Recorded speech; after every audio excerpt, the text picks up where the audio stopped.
When video game developers figured out how to make an object move forward, racing games had pretty much come as far as they were ever going to go in the industry.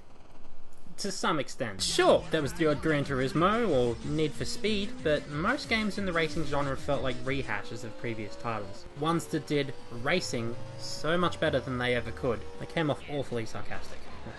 Unfortunately, I had no idea how to tell your Mario Karts from your Pac-Man rallies as a kid, and that is where my horrible tale begins. First off, hi,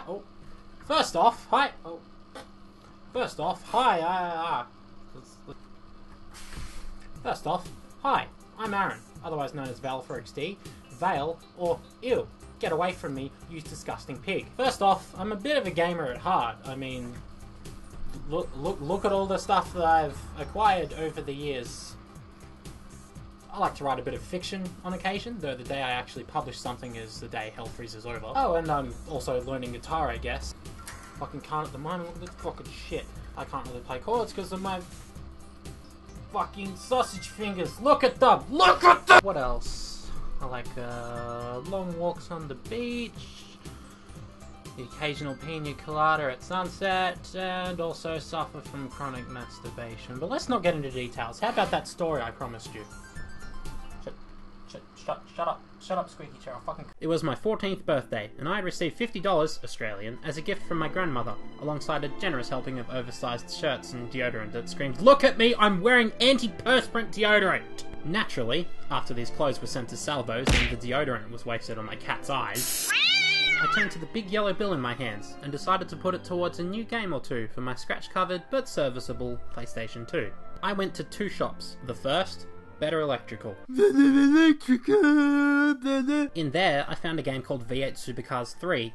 I had been a massive racing game fan as a kid, and between Gran Turismo 4, Need for Speed Most Wanted, and even Juiced, I hadn't found a single racing game that had disappointed me in the slightest. My instinct told me to get this gem of a game immediately, even though purchasing it would have left me broker than, something that is very broke?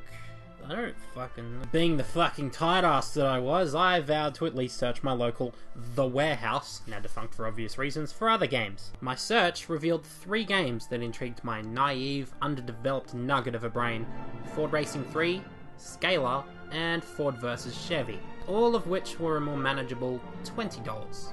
I decided to buy both Ford Racing 3 and Ford vs Chevy. Twice the racing action, I suppose. Now, some of you might not see the difference at first. I mean, all of these games look like good racing games, and to the untrained eye it seems like they're all the same games. Except for V8 Supercars 3, which is a little bit more expensive. And even as I do this review, some of you may think, well heck man, Ford vs Chevy doesn't look too bad. You can pick it up for $5 on eBay. Come on man, don't be so harsh. Okay, so two things. First off, your accent is incredibly fucking retarded. And the second thing, fuck you. Your mileage may vary, but to me, this is one of the most putrid, rotten, festering, arse-ridden piles of the world has ever seen. And whether this comes from high expectations or simply because the game is shit, I'll never quite know. But my personal experience as the average gamer... But my personal experience as the average gamer tells me that this game is just bad. To elaborate, I don't mean that it's broken to the extent of games like Big Rigs or Ride to Hell or Sonic 06 and fall off! No! Or something like that. I mean that the developers just made so many fucking stupid design choices that I, at times, found this to be almost completely unbearable. Games like Need for Speed and Burnout and Project Gotham, which are all in the same genre of arcade races, throw out any feeling of realism so that you get the most enjoyment out of them. That's the point of this genre of racing. A sense of speed, awesome cars, fun. Nope. Ford vs Chevy, despite being what I would think to be the arcade racing category, seems to suck the fun out of the genre. There is no sense of speed, the cars for the most part fucking suck, and in almost no way is this game fun. Do you want to see it? You do? Well, come on in, hop aboard the Aaron Express! Woo-hoo! Woo-hoo!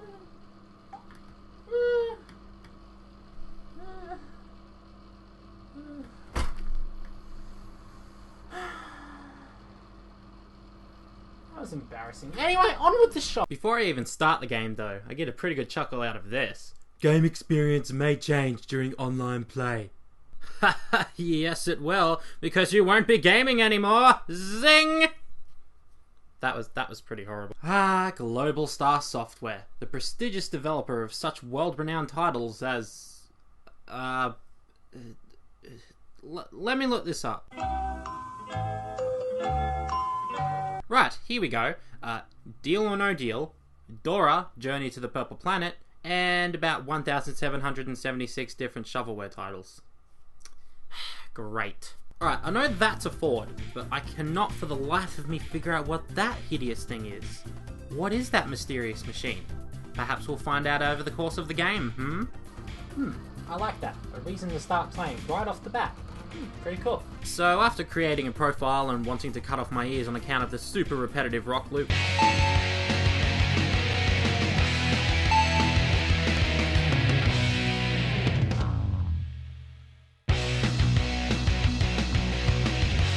we get to pick our brand, and almost immediately, I hate this fucking game. No matter which manufacturer you choose, you're stuck with it for the rest of the game. You can't use the opposing brand's cars at all on that save file, effectively locking you out of half of the content unless you fire up a new save. And because you have to play through the whole game to unlock all the cars, that means you've got to play through it twice to experience all the game has to offer. Ain't nobody got time for that! Let's just pick Ford, whatever. At least then we'll be moving forward with this game.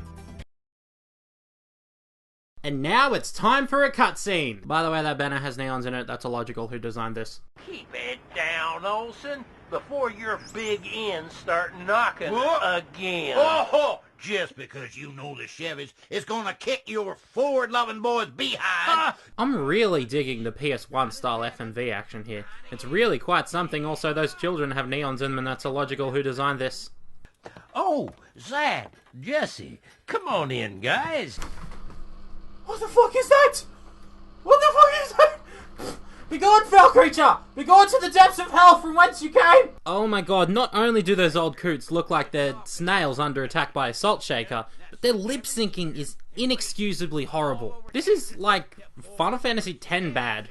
Almost, kinda. The sending takes them to the far plane, where they may rest in peace.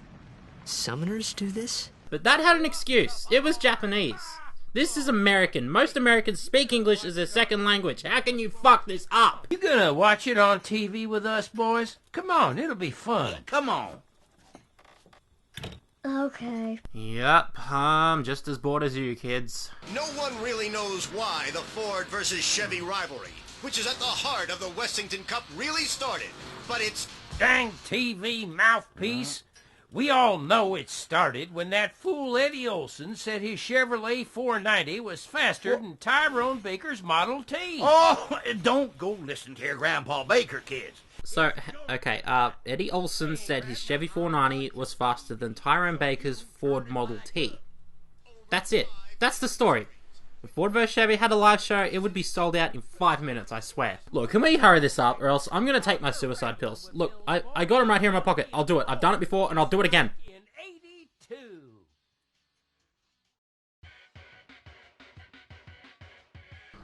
Oh, it's ended. Okay.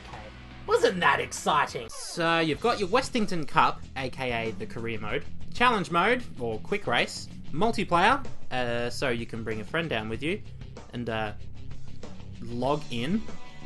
What, is there an avid community of Ford vs Chevy players who get together to discuss the game? What do they talk about? How Eddie Olsen and Tyrone Baker came to being in possession of the cars? Do they do, like, fucking... do they pair them? Fanfiction? What? Alright, let's go Westington Cup. Seems like the most logical. Holy jeez, another cutscene?! I'm guessing Hideo Kojima was involved in this somehow? What the fuck? The whole idea. Yeah. Oh. Hey. Oh, they're starting. Oh, hey. Holy crap, that was the most awkward thing I've ever seen. So, let's pick our first car and, hang on.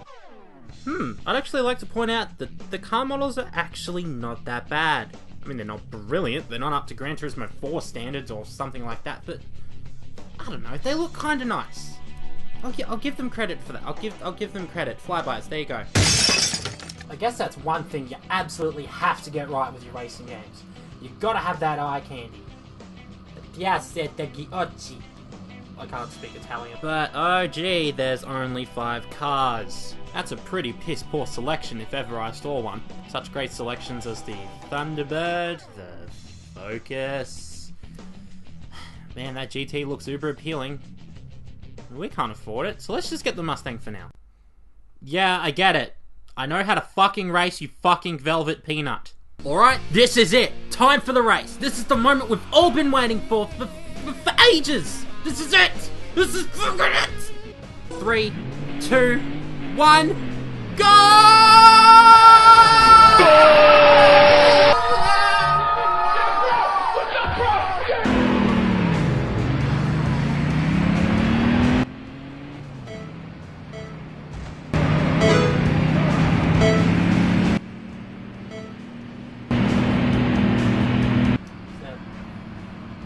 Make it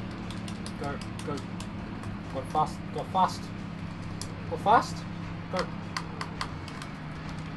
go fast, go fast. Let me paraphrase my friend and fellow acquaintance Dylan, who, upon taking off from the start line for the first time, said, "I feel like a slug." I feel like a slug. Yeah, I think that's pretty accurate. No matter which car you're driving, the sense of speed is practically non-existent.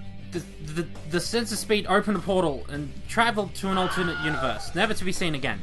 Third graders write school reports about how the sense of speed's untimely death and the tentative effect it had upon the continent of Africa. Cars! You may have noticed the upgrade option a minute ago when we selected our car. If upgrade's definition was rewritten to mean irrelevance, that would be pretty accurate. There are over 100 parts available, licensed by real-life manufacturers, and not a single one of them does a friggin' thing. Glad you put so much time into your irrelevant section, global stuff. Maybe you've also noticed this lovely little meter on the screen. Chocolatey slice of goodness this is not, for it is the boost meter. Or more accurately, the screen blow meter. Or even more accurately, the activate your opponent's boost while the screen blurs meter. No, seriously, every goddamn time I press the boost button, everyone else activates their boost at the exact same time. I know games need to be challenging, but this is fucking ridiculous! Actually, it's really easy, because if you fall behind, you're peculiarly attached to your opponents by invisible rubber bands. It's no biggie. There is a stunt-based system too, which involves things like overtaking your opponents and fuck! Why put all this effort into features for your game and they don't even make a difference to the friggin' gameplay? Well, would you look at that? We've already got the Ford GT. The thing is a beast. Man, we're gonna wreck face in this game now. It almost seems a little unfair, having what is probably gonna be one of the best cars in the entire game. That's it, yeah, that's how decent sense of speed. Yeah, good job. You do have it in you after all, game. Good job. The game just drags on from here. To even progress to the next part of the game, you have to earn a gold star in every single race that you currently have available.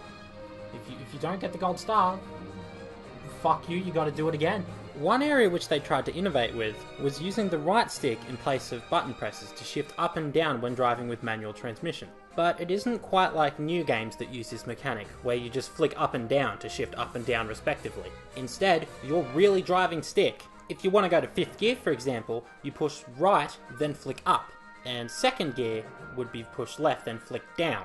But a joystick is no substitute for a real gear stick thingy. It's much too responsive to be of any use. It makes the drag races a lot harder than they otherwise would be. Oh, by the way, watch how easy this is.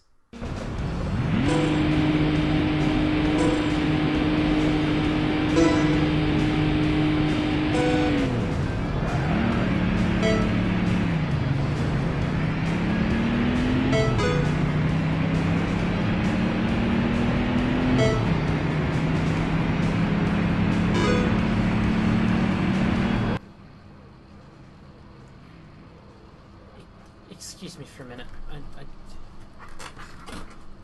Dylan! Dylan, do you know where a brick is? Oh, tune up. This could be interesting. Get your car to the auto shops around town for a full checkup. Take your car around town for full checkup. Take a car around town for full checkup. Take a car for checkup. But excuse me, Madam Ford vs Chevy. If you're trying to entertain me in your burlesque ways, you're failing. No one wants to watch me race around in a car that isn't even my own to get a fucking checkup. What's that? Now you want me to run around town and pick up lost tires? I'm sorry, Ford vs Chevy, ma'am, but I can't do that. The tires would just bounce off my car. And if I stop for each one and got it out and I picked it up and put it in my car, I'd run out of time. And I can't do that because it wouldn't fit in my fucking car!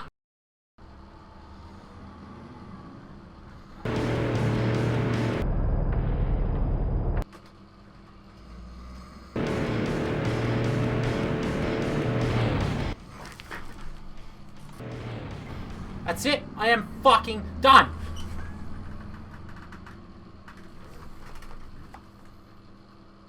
This is going to a very special place.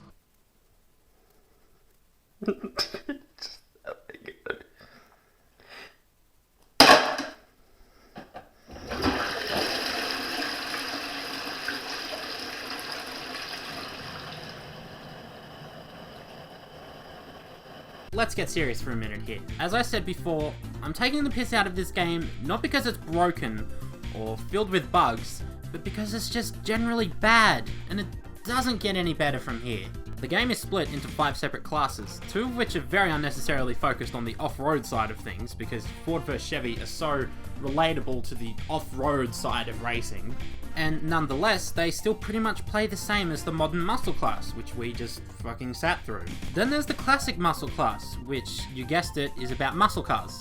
That sounds like it'd be the best part, right? That's what you all came here for. I mean, look at this space. Don't you just want to stick your dick in it? Not unless you like slalom challenges and parking your car. And the last class is racing cars, which is just the same old crap with slightly faster cars. Remember that Ford GT we worked our ass off to get? Nope, we don't even get to use that ever again. Thanks, broken economy. I hate repeating myself, but it's not broken, it's not buggy, and that's a real shame.